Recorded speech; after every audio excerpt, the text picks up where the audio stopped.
எங்க போன பார்க்க முடியாது. நிறைய விஷயங்கள் அவங்க கூட இருக்கிற மாதிரி இருக்கும். பிரச்சனைகளையும் சரி, சந்தோஷத்தையும் சரி, எதுல இருந்தாலும் சரி அவங்க கூட வைப்பாங்க. அப்படி மறக்க முடியாத ஒரு நட்பு அந்த காலேஜ் இருக்கும். அப்படின்னா வெள்ளம் காசு பாக்கெட் காசு கொடுத்துருவாரு. இவங்க வந்தால் காசு போக மாட்டாங்க அப்படின்னு நினைச்சுவாரு. ஆனாலும் ஒரு ஃபேமிலியாக வச்சிருந்தாங்க. ஒரு சில தவறு நாங்கள் பண்ணுவோம். தப்பு பண்ணும்போது தான் இங்கே வந்து கொஞ்சம் கண்டிப்பாங்க. கண்டிப்புன்னா அன்பாக கண்டிப்பாங்க. சரிங்களா? இப்போ ஆசிரியருக்கு எந்த ஒரு வார்த்தையும் வந்து இவ்வளோ பாதிக்கிறதாக இருக்கு, உங்களை தொடர்த்தணும் அப்படிங்கிறதா இருக்காது. நிறைய கொண்டு பண்ணணும். அனாவசியமான விஷயங்கள் நிறைய பண்ணணும். இந்த தேவையில்லாத ஆக்டிவிட்டிஸ் அதெல்லாம் அந்த வயசுக்கு வரும். அது நமக்கு ஒன்றும் பண்ண முடியாது. நம்ம வேண்டாம் விட்டா நம்ம வீட்டுக்கே அது வந்துடும். நம்ம முன்னாடி ஃப்ரெண்ட்ஸ் பண்ணிமா அதுக்காக ரொம்ப போட்டு மாதிரி இருக்கும். அப்படி ஒரு சூழ்நிலைகள்லாம் வந்து நம்ம ஆசிரியர் என்ன பண்ணாங்க, நம்ம வேணாம் அப்படிங்கிறத அன்பாகவும் சில நேரங்களில் கடுமையாக சொல்ல வேண்டிய சூழ்நிலை வரும்போது கடுமையாகவும் சொல்லி அந்த விஷயத்தில் நிறைய விஷயங்கள்லாம் எங்களை சுற்றி பண்ணாங்க. நிறைய ப்ராப்ளம் இல்லை, ஒன்றும் சொல்ல முடியாதுங்க. அதனால் நான் சொல்கிறேன், நிறையா ப்ராப்ளம் இல்லை. வந்து வெட்டி பண்ணி வெளியே கொண்டு வந்து இந்த காலேஜ் முடிச்சு பாஸ் பண்ணி வெளியே பாஸ் பண்ணி போகிறதுக்கு ஆசிரியர் நிறைய பாடுபட்டாங்க. வேறு சார் தான் வந்து எங்களுக்கு சொல்லவே முடியாது. அவ்வளோ சப்ஜெக்ட் வந்த புதுசில் அதை நாங்கள் டீ பண்ணுற மாதிரி சும்மா இந்த கலாய்ப்பு பண்ணிட்டோம். ஆனால் அது பார்த்தீங்கன்னா எங்கள் ஒரு தம்பி மாதிரி எடுத்துக்கிட்டு நிறைய விஷயங்கள் இல்லை. இப்போ எந்தெந்த மாதிரி படிக்கலாம் ஈஸியாக எக்ஸாம்ஸ் டைமில் சொல்லி கொடுத்து எங்கள் போய் பாஸ் பண்ணிச்சிட்டேன். எங்களுக்கு இல்லை அவரை பாஸ் பண்ணிச்சிட்டாரு, நான் வெளியே நான் வெளியே போனதுக்கப்புறம் அவருக்கு வந்து ஒரு அட்வொகேட்டுக்கு லா காலேஜுக்கு போட்டாரு. அவர் கிடச்சிச்சு. ஆனால் நான் போய் அதனால போக மாட்டேன்ட்டார். அப்படியே கொஞ்சம் இந்த லைஃப் காலேஜ் லைஃப் அப்படி போயிட்டு இருந்துச்சு. இப்போ எப்படியோ அதுக்கப்புறம் ஒரு முடிஞ்சு வெளியே போனால் என்ன பண்ணுறதுன்னு தெரியல. வெயில் வேறு வேலையும் இல்லை. அப்புறம் சும்மா செஞ்சு அந்த பாம்புலாம் பிடிச்சிக்கணும்.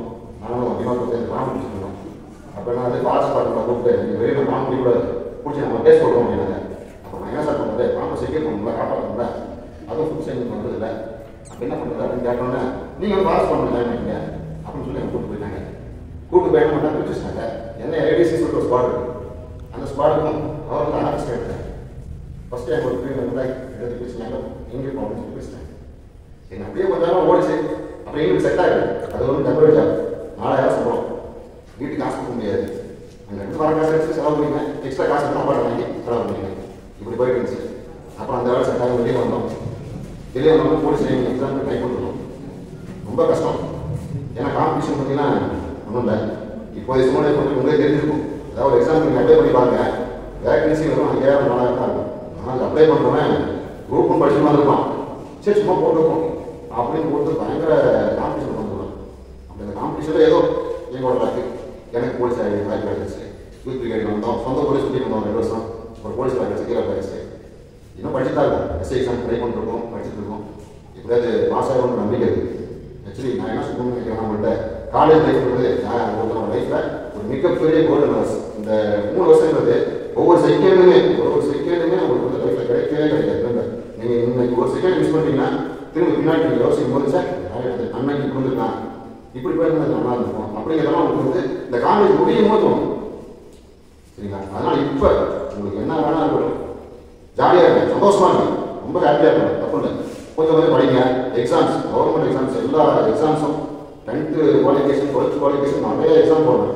சும்மா நீங்கள் படிச்சுட்டே இருக்கும்போது நீங்கள் அதை படிக்க வேண்டியதே இல்லை. சும்மா ஒரு எக்ஸாம் அட்டன் பண்ணோம்னா நமக்கு நல்ல ஒரு நாலேஜ் இருக்கும். அந்த எக்ஸாம்ஸ் கொடுத்து இவ்வளோ தான் அப்படிங்கிறது தெரியும், இதை பண்ணால் போதும் அப்படின்னு தெரிஞ்சிடும். அது தெரிஞ்சதுக்கப்புறம் நம்ம வெளியில் வரலாம். ஒரு 1 year 2 years கோச்சிங் போனால் போதும். இனியும் டிகிரி கேட்குறாங்க, எல்லாரும் இன்னும் டிகிரி படிக்க ஸ்டார்ட் பண்ணீங்க. இந்த டிகிரி கம்ப்ளீட் பண்ணி முடிச்ச உடனே ஏதோ ஒரு 2 years வேலை எதுவும் போகிறாங்க. வீட்டில் உட்காந்து நல்ல எக்ஸாம்ஸ் நல்லா ப்ரிப்பேர் ஆகுங்க. ஒரு 10 பேர் ஒன்றா சேர்ந்துருக்காங்க, உங்கள் பேட்ச்மெண்ட் இருப்பீங்க, உங்கள் ஃப்ரெண்ட்ஸ் இருப்பாங்க, எல்லாரும் ஒன்றா உட்காந்து படிக்க ஆரம்பிச்சிங்கன்னா உங்களுக்கு இன்ட்ரெஸ்ட் இருக்கும். அப்படி படிச்சிங்கன்னா கம்பல்சரி ஏதாவது எக்ஸாம் அட்டன் பண்ணி பாஸ் ஆகிப்பாங்க. சரிங்களா? அதே மாதிரி இந்த டேஸ் கடைசி மிஸ் பண்ணிடாதீங்க. உங்களோட ஸ்டாஃப்ஸ் எல்லாருமே வந்து இப்போ கிடைச்ச மாதிரி ஸ்டாஃப்ஸ் யாருமே கிடைக்க மாட்டாங்க, எந்த காலேஜும் கிடைக்க மாட்டாங்க. நீங்கள் வேறு காலேஜ்லாம் நாங்கள் ஏதாவது டூட்டிக்காக போகும் பார்த்தோம்னா ஸ்டாஃப் முடிச்சுட்டே இருப்பாங்க. அவன் பார்த்து கேட்குற கேள்வி கூட நம்ம பாஸாக இருக்கும். எந்த கேள்வியும் சரி உடனே டீஸ் கொடுத்துறோம்னா ப்ரைவேட் காலேஜ் ஒன்றும் பேச முடியாது. ஒரு செகண்ட் இயர் போனால் அந்த ஸ்டாஃப் நடக்கலாம். ஆனால் நம்ம லைஃபுக்கு ஏதாவது டாக்டர் சொல்லுவாங்க, காலேஜ் டாக்டர் சொல்லுவாங்க. இங்கே அந்த மாதிரி எதுவுமே கிடையாது. என்ன சேட்டை பண்ணாலும் அவன் தட்டி கொடுத்து முன்னாடி கொண்டு வரதான் பார்ப்பாங்க. தவிர நீங்கள் ஒரு கெட்டு போ அப்படிங்கிற ஒரு இதெல்லாம் கொடுக்க மாட்டாங்க. ஒரு இங்கே இருக்க மக்கள் ஏதாவது ஒரு சூழ்நிலை உங்களுக்கு தெரியுங்க, எப்படி வந்து நிறைய வந்துருக்கீங்க. ஆனால் இங்கே உள்ள மக்களோட சூழ்நிலை என்னன்னா, ஒரு நாள் சம்பளம் வந்து 350 ரூபா. அந்த 350 சம்பளத்தில் 2 பேர் வாங்கினாங்கன்னா எப்படி பார்த்தாலும் 20,000 25,000 சம்பளம் இருக்கும் மாதம். அந்த சம்பளத்தை வச்சு ஒரு வீட்டில் 4 பேர் கொண்டு இருப்பாங்க. எல்லாத்தையும் பாடி கொடுத்தீங்கன்னா முடியாது. ஆனாலும் நமக்கு படிக்கிறதுக்கு ஏதோ ஒரு கிஃப்ட் டாக்டர்னு வச்சுருக்காங்க காலேஜ். அப்படி ஒரு காலேஜ் நமக்கு கிடைச்சி இந்த காலேஜுக்கு வந்துட்டோம். இதுக்கு வந்து வெளியில் போயிட்டு நாங்கள் ஏதோ வேணாம் போய் திரும்ப ஒரு கார்பரேட் கம்பெனியில் ஏதோ ஒரு கம்பெனியில் போய் வேலை செய்யறதுக்கு நான் படிக்க வேண்டியதே கிடையாது. ஏதோ ஒரு ட்ரை பண்ணலாம், கிடைக்காது தப்பு கிடையாது, கார்பரேட் கம்பெனியில் வேலை செய்யறது குறை கிடையாது. ஆனால் ட்ரை பண்ணாமல் கூடாது. ஏதோ ஒரு வேலை ட்ரை பண்ணி ஏதோ ஒரு வேலை போய் எல்லாரும் அச்சீவ் பண்ணி வெளியே இடத்துக்கு வரணும்னு. ஆனால் ட்ரக்கு அப்படின்னு நீங்கள் உள்ள போயிட்டீங்கன்னா உங்களை காப்பாற்றணும் அவசியம் யாரும் கிடையாது. ஏன்னா நீ ஒரு ஆள் கட்டிங்கன்னா உங்களை சுற்றி இருக்கிற எல்லாத்தையுமே என்ன பண்ணுவீங்க, கெடுத்துருவீங்க. உங்களுக்கு யாருக்கும் இதுக்கப்புறம் வரக்கூடிய நாலேஜ் பேசல யாராவது எக்ஸ்பீரியன்ஸ் பண்ணுறாங்கிற மாதிரியோ இல்லை உங்களுக்கு கொடுக்க ட்ரை பண்ணுறாங்கிற மாதிரியோ தெரிஞ்சிருக்கா எப்படியாவது ஒரு ஸ்டாஃப்ஸ் யாராவது இருப்பாங்க, பேராசிரியர் தகவல் சொல்லுங்க. நான் இங்கே தான் இருக்கேன். இன்னொரு 2 வாரத்தில் வந்து நான் முடிச்சு சேர்க்கிற மாதிரி மணிப்பூர் சேர்க்கிறேன். ஒரு மணி இங்கே தான் இருக்காரு. அப்போ நீங்கள் சொன்னீங்க அப்படின்னா அந்த இன்ஃபர்மேஷனை ஸ்டாஃப்ஸ் சொல்லுவாங்க. நாங்கள் அந்த பர்சனலாக வாட்ச் பண்ணி அவரை மட்டும் எடுத்து வான் பண்ணி விட்டுருவோம். புரியுதுங்களா? வான் பண்ணலாம், அவருக்கு ஒரு 2-3 ஆப்பர்ச்சுனிட்டி கொடுக்கலாம். அது கேட்குற பட்சத்துக்கு அவருக்கு நான் அதுக்கு எடுத்தால் நம்ம முடியாது செய்யலாம். சரிங்களா? அந்த ஒரு விஷயத்தை உங்களுக்கு சொல்லணும்னு ஆசைப்பட்டேன். அதே மாதிரி உங்களுக்கு வேறு ஏதாவது ப்ராப்ளம் இருக்கும், பசங்களுக்குள்ள ப்ராப்ளம் இருக்கும், அடிச்சுப்பாங்க. இந்த ஹாஸ்டல்லாம் பார்த்தீங்கன்னா ஹாஸ்டல் ப்ராப்ளம் வரும். ஏன்னா வெளியே பஸ் நிறைய பேர் இருக்கும், ஹாஸ்டல் ப்ராப்ளம் நிறைய வரும். பக்கத்தில் நீங்கள் தோணுங்க நைட்டு என்ன கொஞ்சம் பகலெல்லாம் பேசாமல் இருப்பாங்க. அங்கே காலையில் வெளியே செய்வோமா, நைட் ஆனால் என்ன பண்ணுவான், சரி அவங்க தூங்கிட்டு இருக்காங்க, எப்படி தூங்கலாம் பார்க்க போய் நான் அந்த இடத்துல விட்டு அந்த ரொம்ப படுத்துப்போம். அது நம்ம டிஸ்டர்பன்ஸ் நம்ம ஜாலியாக இருக்கும். ஆனால் தூங்க கஷ்டப்படணும்ல, படிக்கணும் கஷ்டப்படணும்ல. அந்த மாதிரிலாம் சின்ன சின்ன என்ஜாய் பண்ண இருக்கலாம், தப்பு இல்லை. அதை அடுத்தவங்க பாதிக்காத வரைக்கும் ப்ராப்ளம் கிடையாது.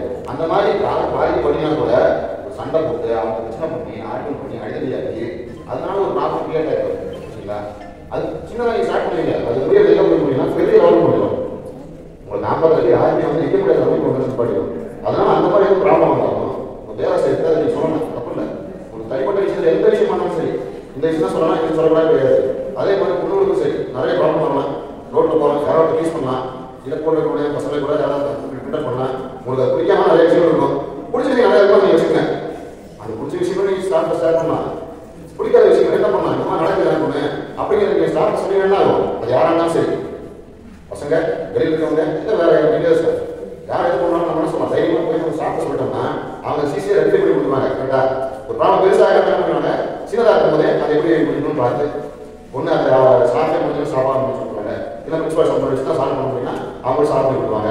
அந்த ப்ராப்ளம் மட்டும் ஓடி ஓடி ஓடி ஓடி உங்களை ஸ்ட்ரெஸ் பண்ணாமல் நீங்கள் ரிலீஃப் ஆகிறதுக்கு எது ஈஸியான வழி ஒன்று ஸ்டாஃப் சொல்லலாம், இல்லை பேரண்ட்ஸ் சொல்லலாம். பேரண்ட்ஸ் சொன்னால் ஃபீல் பண்ணுவாங்க அப்படின்னு நம்ம வீட்டாக வந்தவங்களுக்கு நம்ம கஷ்டம் படிக்கிட்டு இருக்காங்க இதெல்லாம் சொன்னால் அவங்க ஃபீல் பண்ணுவாங்க அப்படிங்கிற மாதிரி விஷயங்கள் இருக்கணும். அப்போ நம்ம என்ன பண்ணலாம், நம்ம ஸ்டாஃப் சொன்னோம்னா அவங்க உங்களை அந்த மைண்ட் செட் வந்து வெளியே கொண்டு ட்ரை பண்ணுவாங்க. புரியுதுங்களா? முதல்ல நம்ம மென்டல் எஃபெக்ட் ஆகும். கரெக்டாக யாராவது டீஸ் பண்ணுறாங்க அப்படின்னா நம்ம என்ன அவங்க ரோடு நடந்து போகிறோம், அங்கே போகும்போது என்ன பண்ணிட்டாங்க அப்படின்னா நம்ம ரோடு போகாம பண்ணிட்டே போவோம். போகும்போது நின்று வரணும், பார்த்து வரணும், நம்ம கூப்பிட்டு வரணும், ஏதாவது பேசி வரணும் அப்படிங்கிற ஃபியர் இருக்கும். அப்போ நம்ம ஸ்டாஃபை சொல்லிட்டோம் போது என்ன ஆகும், அவங்க அதை எப்படி ரெடி பண்ணுறதுன்னு பார்ப்பாங்க. ஒன்று அவங்களோட ஸ்டூடெண்ட்ஸ் நாங்கள் தான் இங்கே தான் இருக்கோம், ஒன்று எங்கிட்ட இந்த மாதிரி ஸ்டூடெண்ட்ஸ் மாட்டாங்களாமா கொஞ்சம் நேரம் பாருங்க அப்படின்னு சொன்னால் நாங்கள் பார்த்துக்கோம். புரியுதுங்களா? பசங்களை பொறுத்த வரைக்கும் ட்ரக்ஸு இல்லை அடிதடி அந்த மாதிரி உள்ள போக வேண்டாம். பொண்ணுங்களுக்கு ஏதாவது ப்ராப்ளம் இருக்குது அப்படின்னு சொல்லுங்க. இதை வந்து என்னோட ப்ராப்ளம் வெளியில் வச்சுருக்கேன். அது வந்து ஒரு முக்கியமான விஷயம் சொல்லாம இதை சொல்லிட்டு அப்படியே சொல்லிட்டு விட்டுட்டேன். ஒன்றும் இல்லை, காலேஜில் படிக்கும் போது எனக்கு ஏகாம அவங்க வந்து எனக்கு கோச் பண்ணாங்க. சரிங்களா? டாக்டர் கோச் கோச்லாம் வந்தாங்க. அவங்கள பார்த்து நாங்கள் போய்ட்டோமா எங்களை பார்த்து அவங்க போயிருந்தாங்கன்னா தெரியாது. ஆனால் எனக்கு நல்லா பார்த்துக்கிட்டாங்க. நல்லா பார்த்துக்கிட்டாங்க. இடம் கொடுத்துருவாங்க, மறக்க முடியாது. சரிங்களா? நல்லா அதே மாதிரி கவர்மெண்ட் சார் அவங்களும் அப்படிதான். எங்கேயாவது பேசி பேசி பேசி ஏதாவது நாங்கள் மட்டும் பேசுவோம். என்ன சொல்றது, நான் கல்லூரி போட சொன்னாங்க நம்ம தான் இவர் சொல்லுவார், நீங்கள் சொல்லுங்க அப்படின்னு அவர் சொல்லுவார். உங்களுக்கு நீங்கள் சொல்லுங்க நானும் சொல்லி அந்த கிளாஸே கூட கொடுத்தோம். சரிங்களா? அந்த கிளாஸோட ஃபீலிங்ஸ் அப்போ தெரியல, அந்த சப்ஜெக்ட் அறியல. என்ன பண்ணுறது, அதுக்கப்புறம் யாரும் கேட்க முடியும், அவரே கேட்டாலும் கொடுத்தாரு. சரிங்களா? அந்த மாதிரி இருந்தாலும் நம்ம சாப்பிட்ட கேட்கலாம். சரிங்களா? இந்த மாதிரி ஒவ்வொரு விஷயத்தையும் தெரிஞ்சு உண்மை உங்களெல்லாம் பார்த்தா கொஞ்சம் பயமாக தான் இருக்கும். எனக்கு பயமாக தான் இருக்கும். அவங்க சிஎஸ்சி பார்த்துருவாங்க, எங்கள் டிபார்ட்மெண்ட் இல்லை, எங்கள் கிளாஸ்க்கு வரல, பேசுகிற ஆப்பர்ச்சுனிட்டி எனக்கு கிடைக்கல. ஆனால் படத்தை எப்படியும் முழுக்க படம் மோஸ்ட்லி வராங்க, மோஸ்ட்லி போகிறேன், கொஞ்சம் பயமாகவே இருக்கும். அதனால இப்பயே வயலுக்கு ரோட்லாம் பார்த்தா பாண்டாவது போயிருக்கேன். ஏன்னா ஸ்டார்ட் வயலில் போயிருக்கேன். ஆனாலும் அவங்க ஒரு நல்ல டீச்சர், அவங்க கிளாஸ் ஸ்டூடெண்ட் எல்லாருமே ஜாலியாக பேசுவாங்க. அவங்க கிளாஸ் ஸ்டூடெண்ட்ஸ் எல்லாருமே ரொம்ப வேலை இருப்பாங்க. நம்ம கூட பிளான் பண்ணிக்காங்க அப்படின்னா இருக்கும். அந்த மாதிரி ஒரு ஸ்டாஃப். அப்புறம் மேக்ஸ் திருக்குமார் சார், அவர் வந்து எங்கள் தெய்வம். ஏன்னா எங்கள் செலவு காசு இருக்கலாம் இல்லாத நேரத்தில் எல்லா நேரத்துலையும் டெய்லி எங்களுக்கு பப் சாப்பிடுவோம். அப்படி இப்படி என்ன போடுறோம் அவங்க சாப்பிட்டு வந்து போய் கதையை சொல்லி நாங்கள் இருக்கோம். சும்மா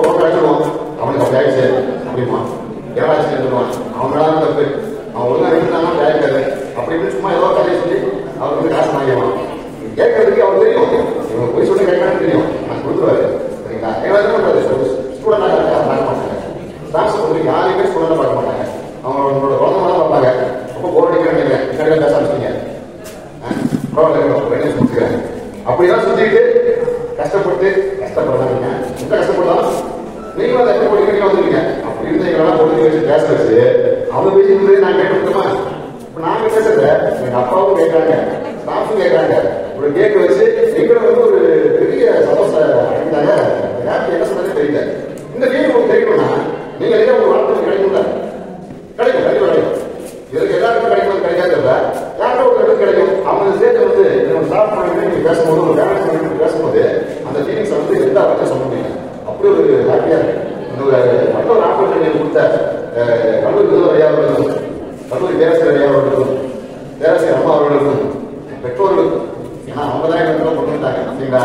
எவ்வளவோ ஆணைக்கு விசாரம் பண்ணிக்கலாம், அவங்க யோசிப்பாங்க. நிறைய ப்ராப்ளம் எங்களுக்கு ஆணை விட்டு வெளியே வருவாங்க மாட்டாங்கன்னு சொல்லி அப்பா வெளியே இருப்பாரு. கடை அப்பா கடை வெளியே இருக்கு, நாங்க வாசல் இருப்பாரு.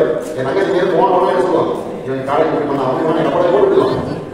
என்ன படம் வீட்டுக்கு பைக் பைக் உட்காந்துக்கலாம். கடைசி எங்களுக்கு போனா எப்பா நின்றுப்பாரு, எங்களுக்கு போனா வீடுப்பா அப்படி கொடுத்துருவாரு. அப்படிலாம் என்னை கொஞ்சம் கண்ட்ரோல் பண்ணி, அதாவது நான் கண்ட்ரோல் பண்ணி சொன்னா தப்பான வழியில் போகலான்னு சொல்லி என்ன இந்த வழியில தான் போகணும், இப்படிதான் இருக்கணும்.